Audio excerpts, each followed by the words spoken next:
I recently played Hollow Knight Silksong, and the game has been out for about a month now, and I think that it's great. It's definitely in my personal best for 2025, but there has been a lot of discourse in the community about the game's difficulty, either citing that it is too hard or too frustrating to be enjoyable.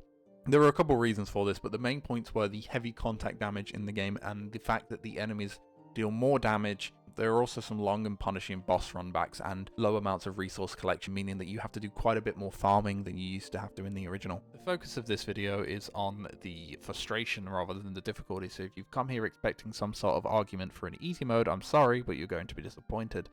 I am going to talk about a few bosses, however, where I think the developers focused too much on the difficulty of the boss rather than the entertainment value. If you saw the thumbnail of this video, you most likely know exactly which bosses I'm going to talk about. But in case you missed it, there will be spoilers for exactly one boss and one zone of Silksong. The rest of the game is pretty safe. I'll also be talking about a few Elden Ring bosses, but I'm assuming that if you're watching videos like this, then you've probably already played or seen those bosses by this point. Now, Groll the Great. I hate this boss. I think that this boss is a perfect example of what I mean when I say the term frustrating difficulty, because you know what? He's not even that hard. But he's so unbelievably frustrating to progress that, in my opinion, makes it the worst boss in the entire series. He has it all. Long runbacks, annoying debuffs, ads, and difficult to read mechanics, and worst of all, and the main point of this video, an unintuitive strategy to beat it that a lot of the community have agreed is the best way to beat it. Before you fight Groll, you must clear a gauntlet of enemies, and you must clear it every time you die. While I don't think that these enemies are too hard, it is increasingly frustrating to fight gauntlets of enemies just to progress the boss, especially considering the arena you fight him in. In Groll's arena, he has a pool of leeches. These leeches, when touched, drain the player's mana or silk. They also cause the player's next heal, which uses that silk to remove the debuff in place of the heal. One heal requires around 9 hits to fully charge, meaning that if you have the debuff, it's a minimum of 18 hits before you can heal again. There are multiple of these pools on the run back to the fight as well, which I'll get into later. After you clear this arena, Groll will spawn. He has a few moves. He has a spitting move that deals damage, a sucking move that will pull the player towards him, and if it hits, deal damage before spitting them back out, and a dive move where he jumps in and out of the leech pool. He also has a phase 2 where he shoots some projectiles at the player, and he has a couple more dodge this type moves, but I found that he actually uses them pretty rarely. But Groll's biggest damage output by far is his contact damage. It's not an ability, it's not a mechanic, it's just him randomly moving around. This contact damage is super annoying to deal with, since to damage the boss, you need to get close to him. This contact damage also deals double damage. So if you're hit by it, say goodbye to a good chunk of your health, and to me it is seemingly impossible to tell if the boss is going to move, or if the boss is going to use an ability. Given all the mechanics I've listed here, what do you think the best way to deal with Groll is? Yep.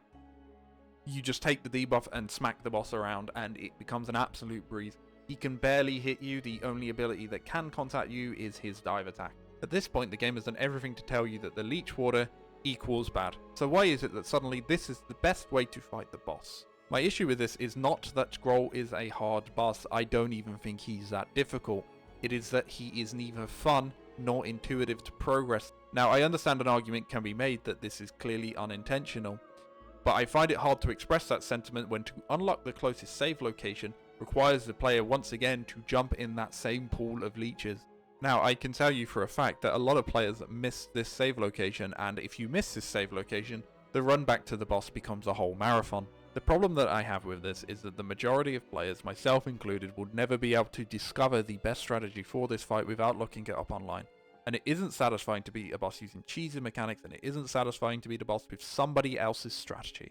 Which brings me on to my next game, Elden Ring, with specifically 2 bosses in mind, Promised Consort Radahn and Malenia Blade of Miquella.